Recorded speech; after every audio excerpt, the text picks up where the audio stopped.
Greetings. What a pathetic response. Obviously indicating your ignorance about who I am and what I have accomplished. Or perhaps a signal that you lack loyalty and respect for the king. When I had power on this earth, I would have had you all flogged. I know you say you're here to worship another king. And yes, I've heard you sing the songs, "Oh, come, let us adore him," and other professions of your loyalty to him.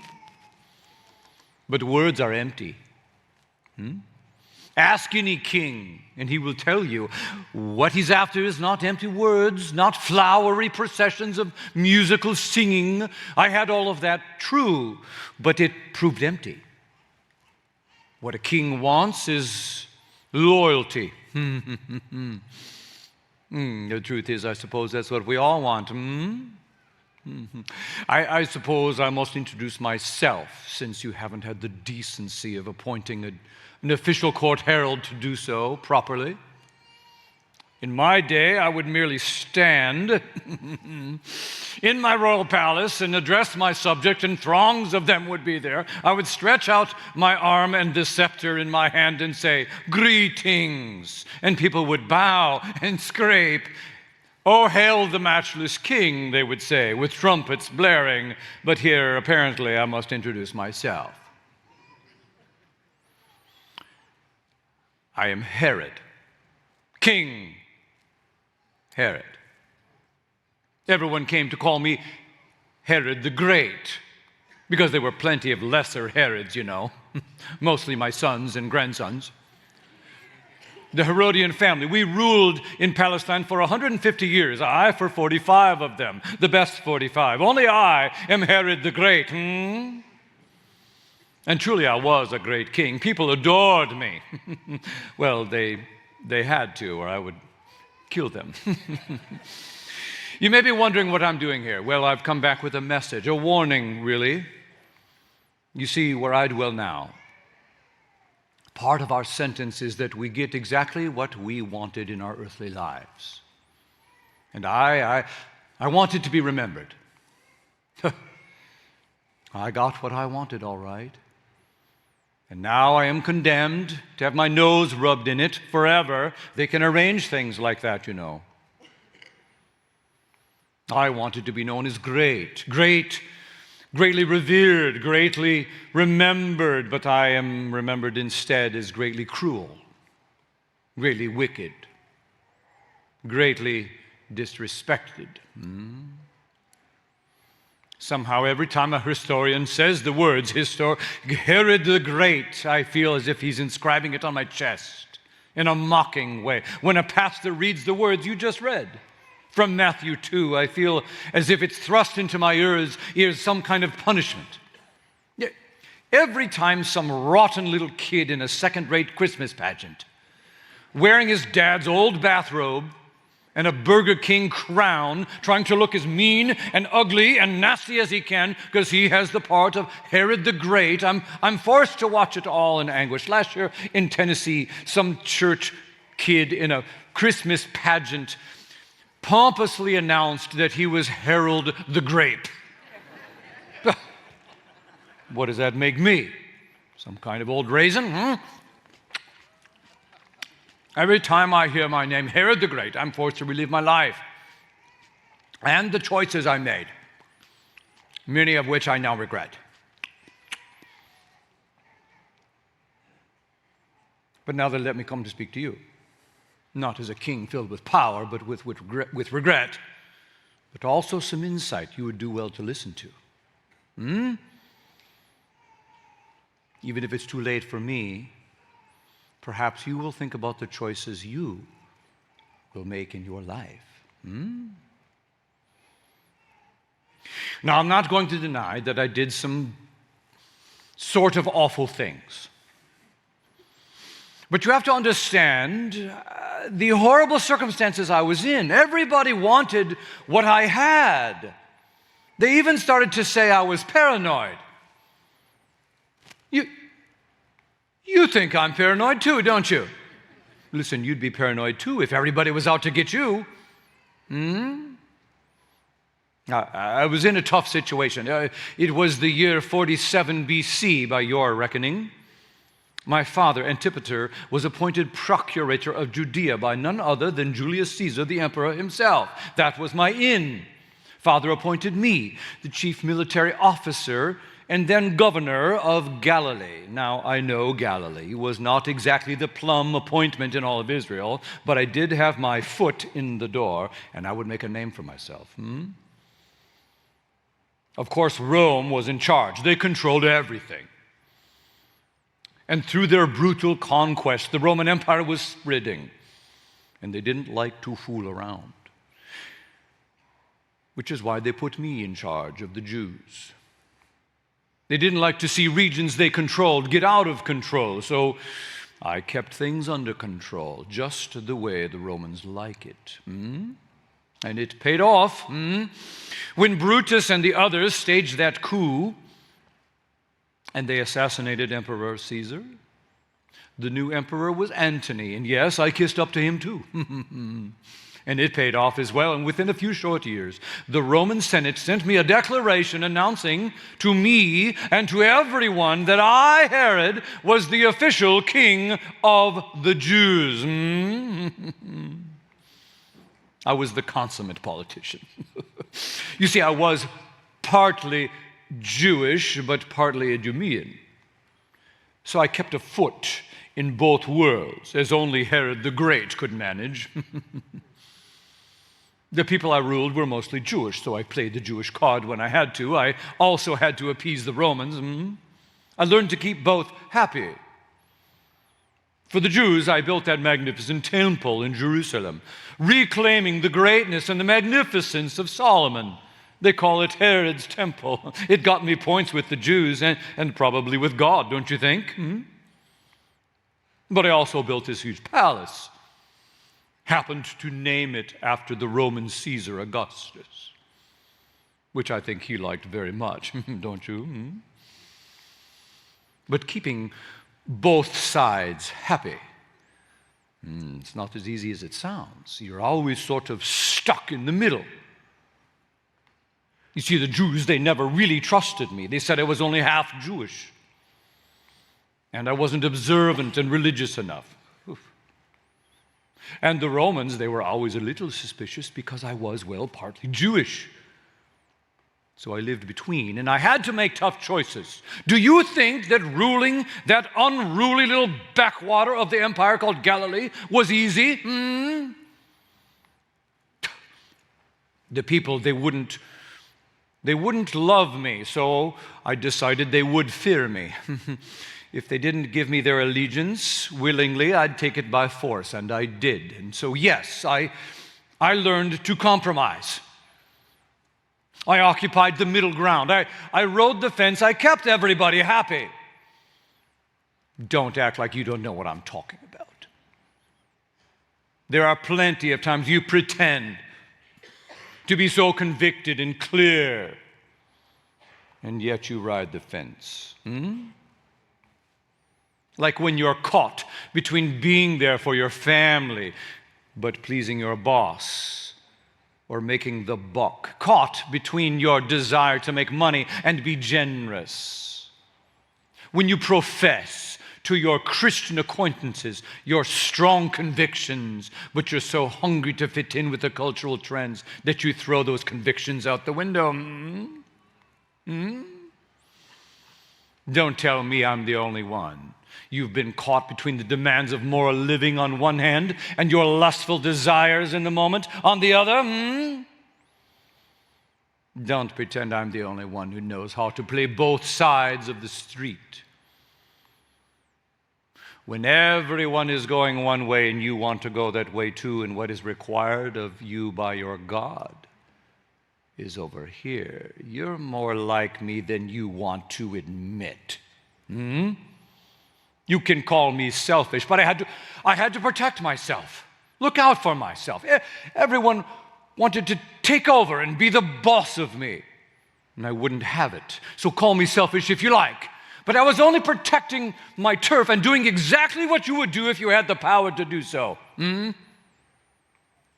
I couldn't have someone rising up and taking over. Even Cleopatra over in Egypt acted like a friend. But she was out to get me too. And so many other threats close to home. So I devoted myself to getting rid of any rival, disposing of anyone or anything that threatened my control, my rule. That's why I didn't have any choice. I had to murder my sister Salome's husband, Joseph, and also her grandfather. They had it coming. They were getting so pushy. I didn't like their attitude. Same with my wife Mariamne's brother, Aristobulus III. I know he was the high priest, but he was becoming so popular.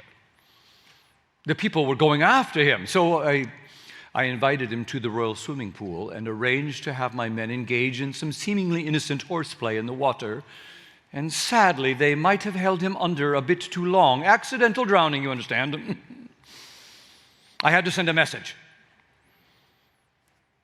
Unfortunately, my wife, Mariamne, didn't seem to get the message. Oh, beautiful woman, loved that woman, but she was plotting with her mother to get me out, I know it. So I had her strangled. She was my favorite wife, too. But I did have 9 others, so... But her sons, our sons, Alexander and Aristobulus, they had to go too. Always trying to tell me what to do, what they would do if they were king. I couldn't let it happen. They had to go. And my other son, Antipater, I had such high hopes for that boy. Even gave him my own father's name, but I think he was forming a conspiracy to poison me. His head was getting so big, I took his off.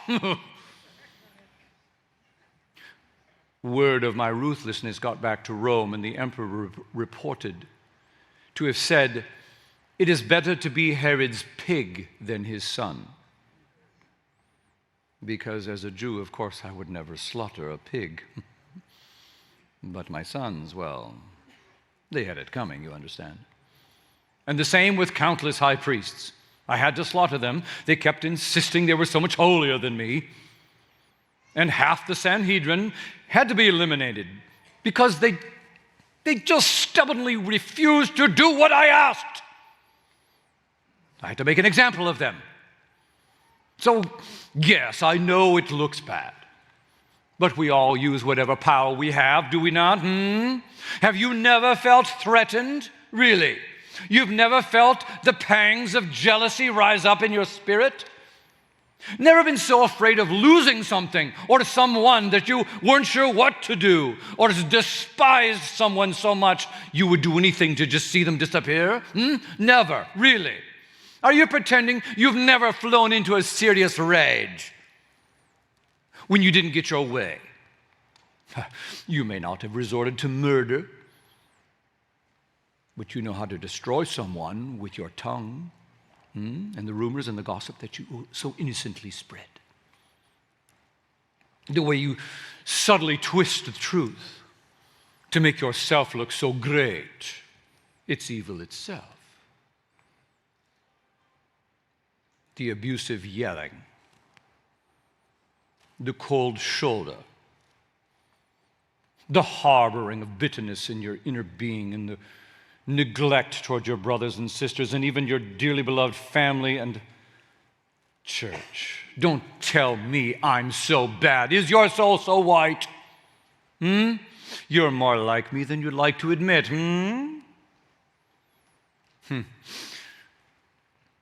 To the little group of believers in Rome, Paul said, "There is none who is righteous, not even one." Which puts you and me on even footing. Now, all my life, I thought I would be remembered as the great leader, the great builder, but no, I'm remembered as the one who killed off opposition to my throne. And mostly, it's about that one brief conversation with those wise men from Persia. How would you like it if one random conversation in Home Depot on a Tuesday afternoon is all anyone ever wants to talk about? Who would have thought anything momentous was happening? I didn't know. I mean, I did use my power to do many great things, you know. The ruins of cities I built still have magnificent remains scattered all across the Mediterranean. I built the beloved temple, the ones the Babylonians destroyed in 586 BC. Am I remembered for that? No, I am not. But I am remembered instead for that fateful day. I have this despicable little political aide, a squirrely little worthless man. He always stunk like he hadn't been to the public bath in about a month. Annoying little bald spot on his beard, right there. But loyal. Oh, so loyal. He came into my chambers one morning with a worried expression about his face, announcing that there was an arrival of some big shots from the east. It had been one of those days. One of my chief building contractors on one of my building projects had inconsiderately dropped dead on the job. And meanwhile, I had a group of crazy fundamentalist Jews over in Jericho who had locked themselves in a synagogue and swore they weren't going to eat until the Messiah arrived. And on top of that, one of my wives was jealous and sideways with another one of my wives and was spreading court rumors and creating another mess for me to clean up. Trust me, don't have more than 5 wives. It's nice to have a few spares, but too many's too many. Life's complicated and lonely at the top. So that day I could have used a Messiah myself. So I was reaching for a bottle of scotch when this squirrely little aide comes bounding in and announces with a mouthful of spit that foreign visitors had arrived bearing greetings for me. And I was about to tell them what they could do with their greetings when they walked right into my chambers. But I could tell immediately they had something about them. So I listened.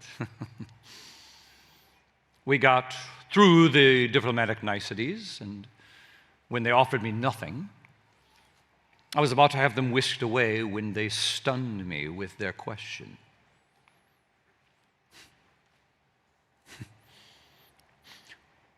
Where is the one who has been born King of the Jews?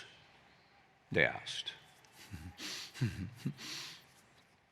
Said they were tracking some sort of God-given GPS star, which brought them this far, and now they just wanted directions so they could find this king and worship him. This was more than a little disturbing. A new king of the Jews. Let's say, how do you say today? I was triggered. It didn't take much to disturb me. The slightest little hint of an upstart rabble-rouser and... So can you be that surprised when these out-of-town guests bound into my chambers in my palace talking about a new king of the Jews? Can we be surprised I was disturbed? I assumed they were coming to bow down to me, to bring gifts to me, to kiss up to me, the way I like to be kissed up to. But no, they were just stopping through in a hunt for some other new king. They came to the big city of Jerusalem because they knew that's where any reasonable king would be found. And I assumed immediately this was about a treacherous plot by my greedy, traitorous sons. They were trying to steal the throne, I know it. They were spreading some propaganda, trying to overthrow me, yes. But the wise men, they said, no, it's a newborn, a baby we're looking for. And all they wanted was directions for where the new king would be born. Well, believe me, I was interested in that information as well. Especially when they said they wanted to worship and bow down to him. The Jews, they were always so desperately looking for a Messiah in those days, especially. Someone to deliver them, as if my leadership was not enough. Well, I couldn't believe the Messiah would come during my lifetime. But I do know this.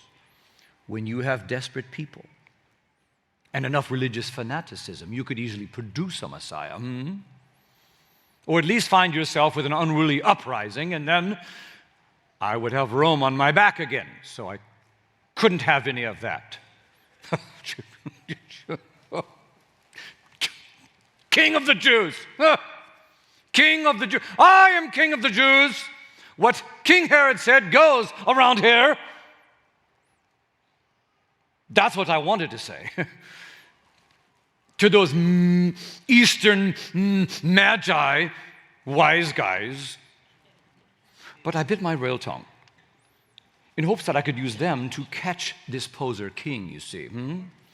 I had to get to the bottom of it. So I called in my theologians, my experts of the religious law, the Jewish scriptures.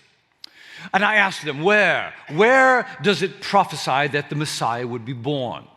They looked at me with contempt, as if I was supposed to already know that. As if I have time to study the Bible. At any rate, Bethlehem, they said, everyone knows that. I said, yes, Bethlehem, the town of great King David, just 10 miles away. So I gave the wise men those directions to Bethlehem.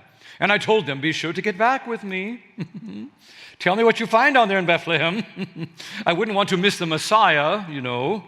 I want to worship him too, of course. Come back. Those dirty Magi, they didn't come back.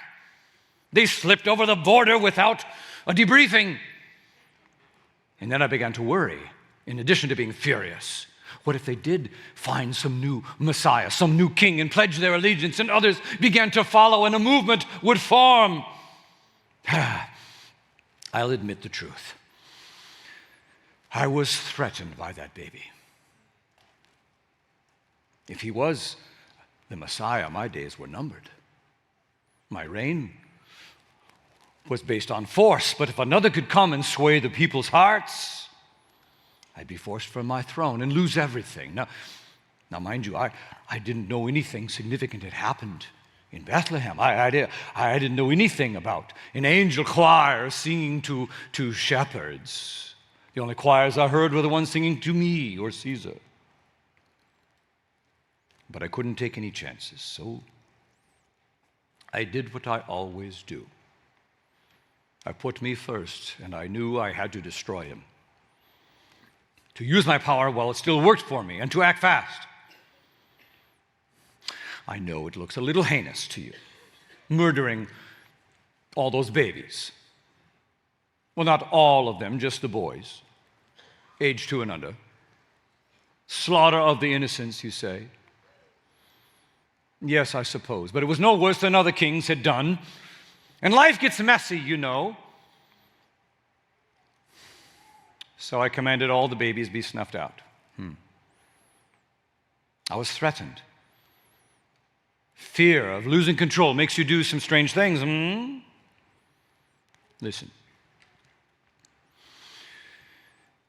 I'm here to warn you with a message today. In the realm where I come from now, we are sentenced to see the truth clearly, but for us it's too late to act on it.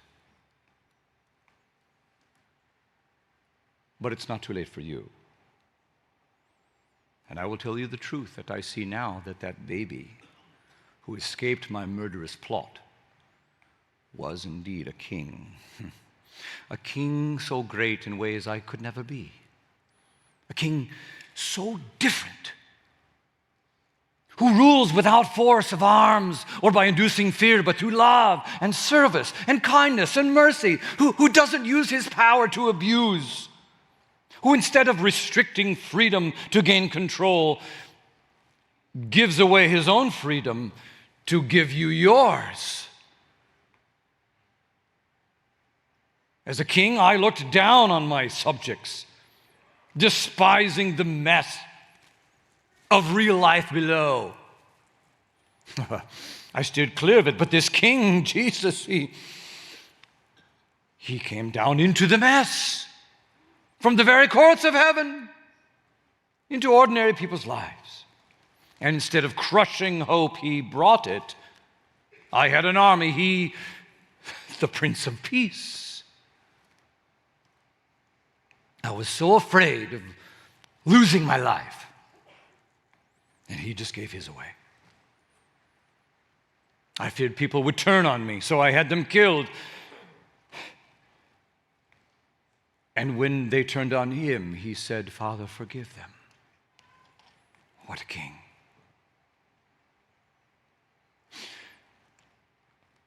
Your historians will tell you I survived into my old age, died at age 70. I'm not particularly proud of it, but I had ordered that scores of notable and dearly loved citizens of the city be executed at the moment of my death, so that it would be assured that there would be lots of weeping at my passing. I had tried to take my own life by suicide, but a member of the court stayed the knife, but later it was my time to go. And I died a miserable, slow, painful, deluded, lonely death with feet swollen like melons, horrible itching, and worms crawling inside my body, gangrene rotting my man parts. The disease that came as a result of my promiscuous exploits had turned my itching groin black and finally infected my mind, inducing the madness. And in those moments, I realized the truth that I was not in charge of anything.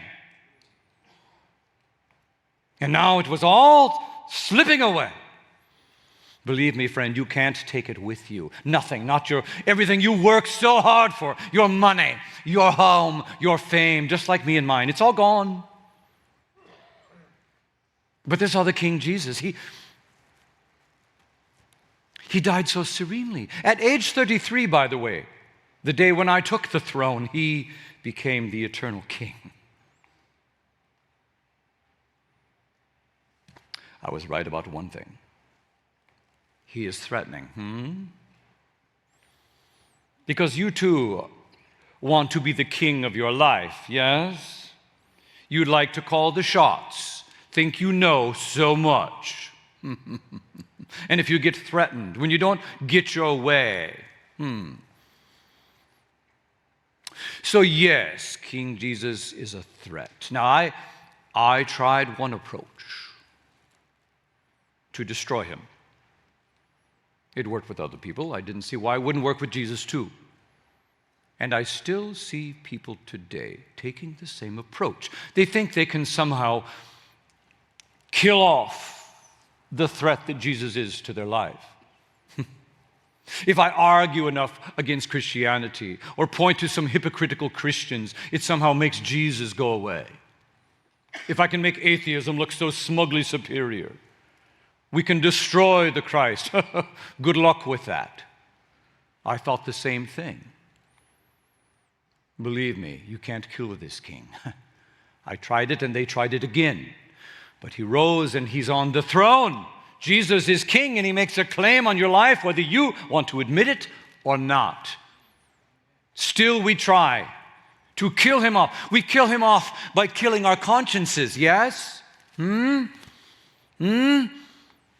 If I just ignore the inner voice, if I just ignore that strong moral compass that God has put inside of us and tell myself it's a relic of an old-fashioned, outdated religion, you try to ignore God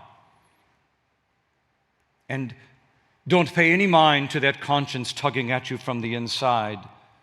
Listen, just as the wise men of old followed a bright star, God has given a bright light to every one of us, a moral compass, and if you kill it, like I did, it won't kill him.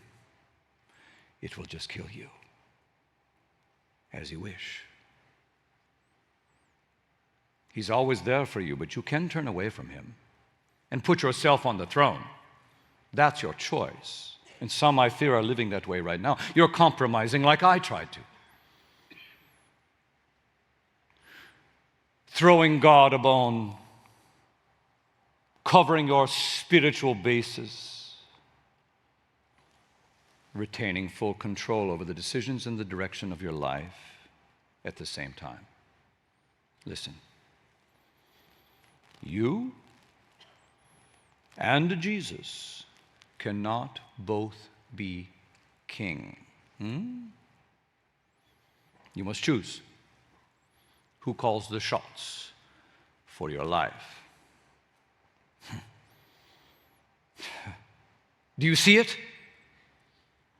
Christmas. You talk about it like it's some quiet baby cooing in a corner manger. You sing these sentimental songs as if it's a soft little holiday.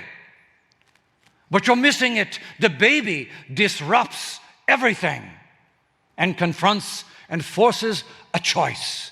You can't stroll by the manger and glance at a harmless plastic baby like someone viewing a corpse at a viewing, thinking you can walk away unchanged, free to return to life as usual. No, no, no. Jesus, he forces a decision and he demands loyalty.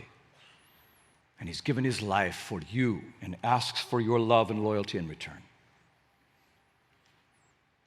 so that his light and his beauty and his love and his goodness would come into your life and he could begin his reign on earth in you.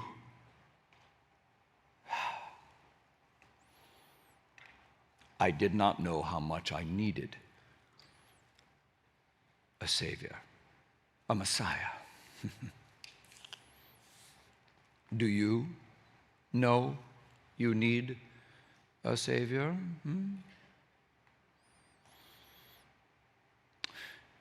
Do you also understand that he can't be your Savior if you don't make him your Lord? You really only have two choices. Surrender to him, submit to him, live your life with him, worship him, obey him, enjoy him, live with him forever. Or quit pretending. Stop compromising and just force him out of your life and get on with your own kingdom. I made my choice now, and I live with the consequences forever. What choice will you make?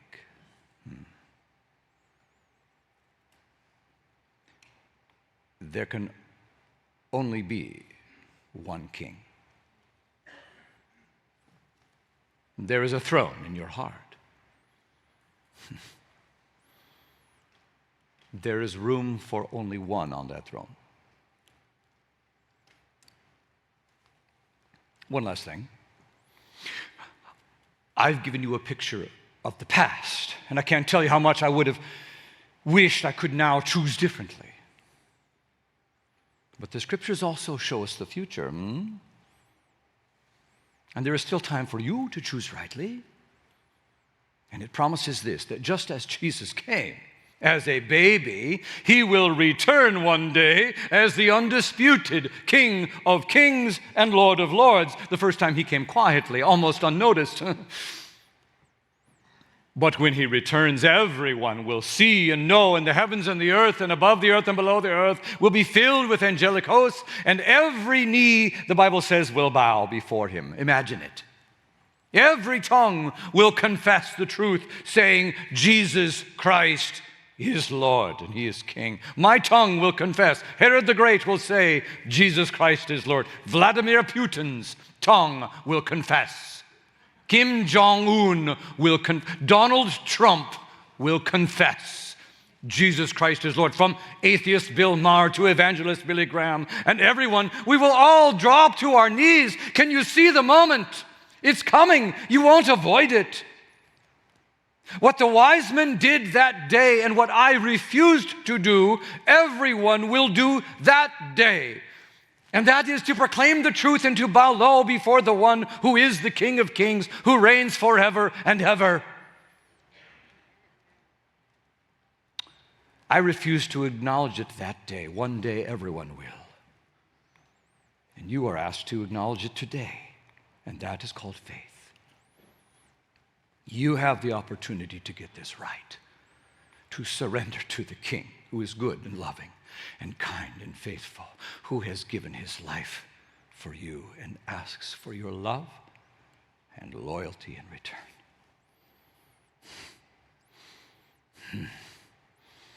If I were you, if I could go back, if I were you, I would bow. I